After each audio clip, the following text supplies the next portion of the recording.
Hey, what's going on, guys?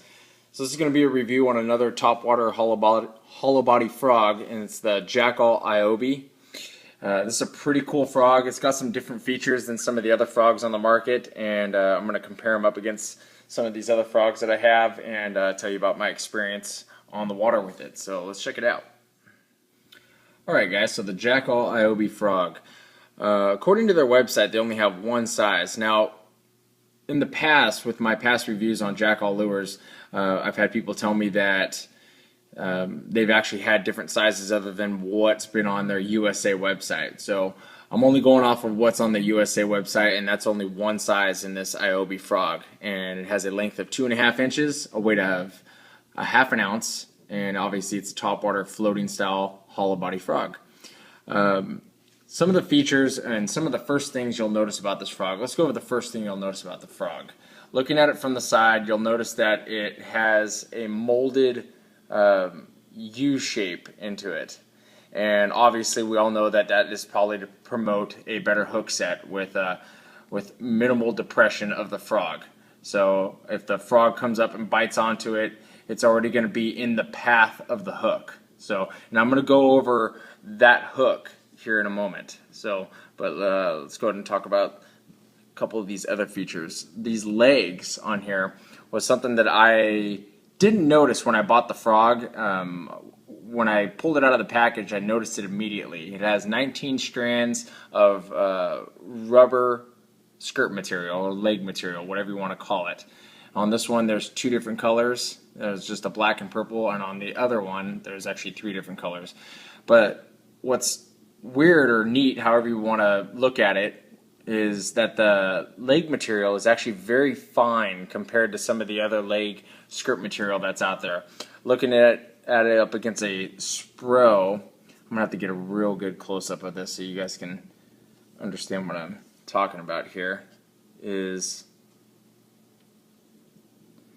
that the material is much thinner than the rubber material of the counterpart of like a Spro frog or a Bullywa or a Copper's Live Target. I'll show you a Copper's Live Target because everybody loves the Copper's Live Target. But it's really, really thin.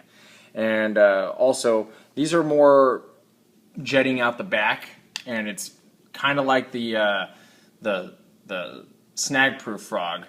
And they're really trying to promote this as a walking style frog. It's a hollow body frog, and it has the hooks pretty much covered up, so you can throw this into heavy matted vegetation. But I'm going to tell you about my experience with doing that, and I'll show you why my experience wasn't that great throwing it into heavy cover. If you look at it from the side here, what do we notice about that hook? It's pretty much exposed. And even though it's close to the body, and on the top, by looking at it at the top, you can't really tell.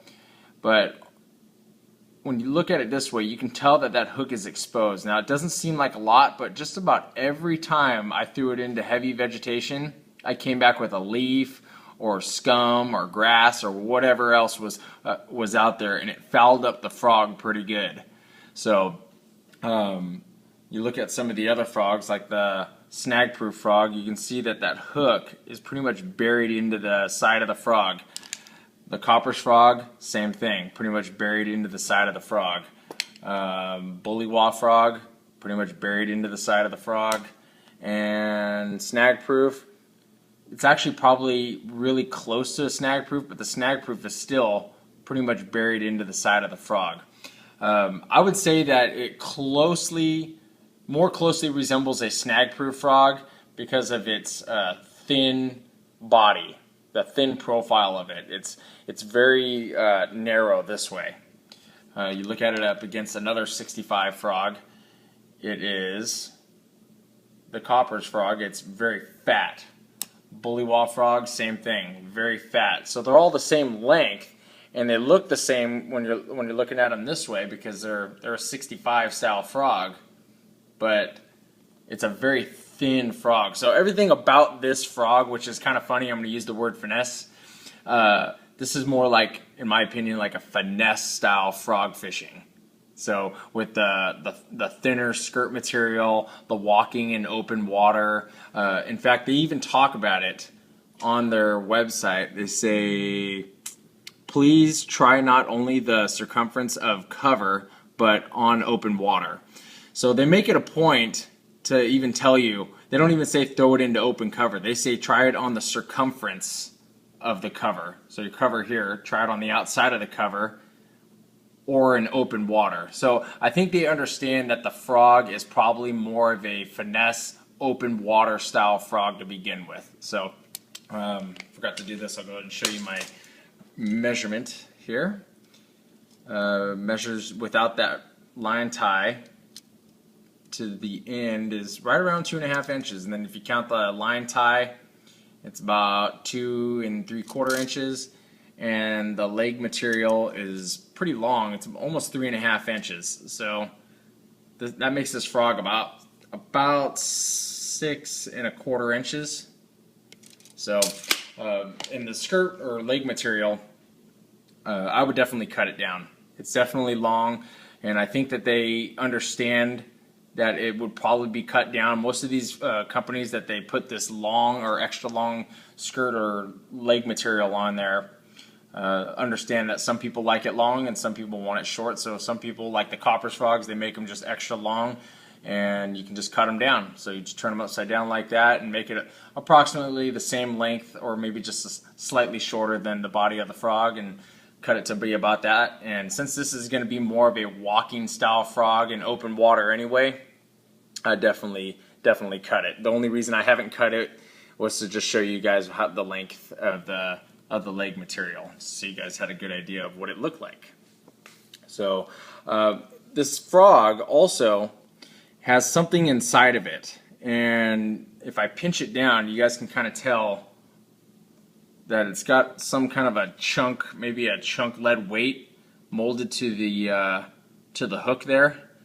And I would show it to you, but they glue the opening of it.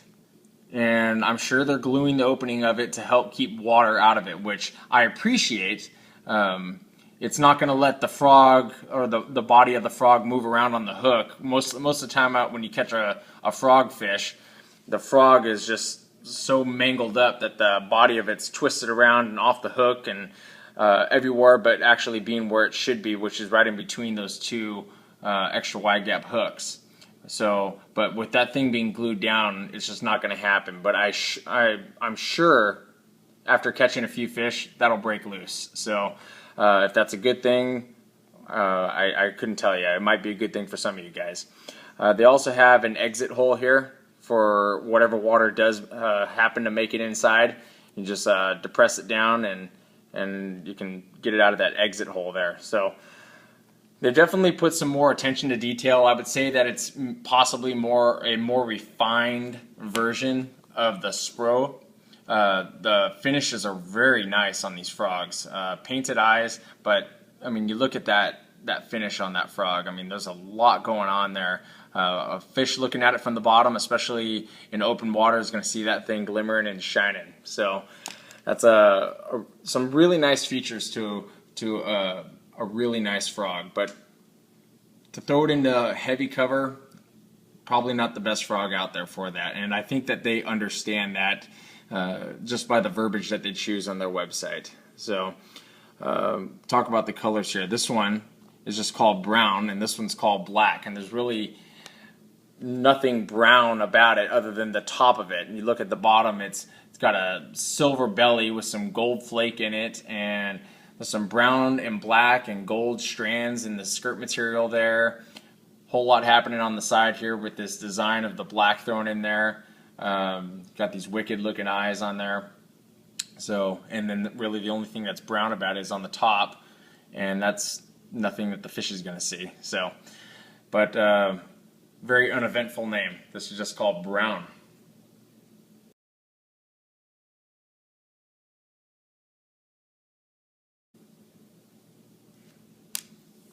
This next one, again, a very uninteresting name. It's just called black, and this one pretty much is a black frog, but it's got some purple mixed in on the side there with the red eyes, and the skirt material is purple and black. So Like I already said, it's got about 19, I counted 19, but call it 20 strands of skirt material. So with it being already a thinned out version of what the industry standard is with this thicker skirt material like what's on the coppers, you can tell this one's much thinner. And it's also not as full as like a bullywah frog, which has 25 strands on it. And so you compound that with 5 more strands in this one, and also thicker strands, it's not going to look as full in the water. But again, I don't think that that's what they're trying to do. I think they're trying to make a walking style frog. And a lot of people, including myself, will tell you that this is a pretty good walking style frog. So this one is just called black, and it's got a black belly with some black and purple strands on the back. Everything else is kind of superfluous because the fish aren't really going to see anything else. So there's black.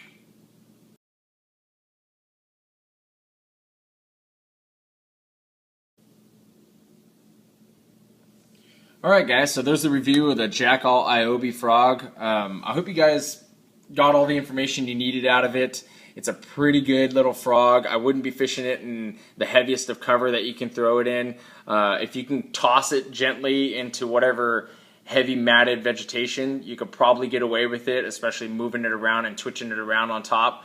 But if you have to cast it from a long distance and do a splash down on top of it, it's probably going to bring a lot of weeds and leaves and grass back with it. So that's just my 2 cents about it. Definitely get out there and try it. Try to fish it, and especially if you guys like to fish open water, walk the dog style frogs and fish them in open water, this is the ticket right here. So if you guys like the video, hit the like button. You guys have any questions, leave them below and I'll try to get back to you as soon as I can. And if you have any experiences with the frog, leave them down below. That way people can learn about it.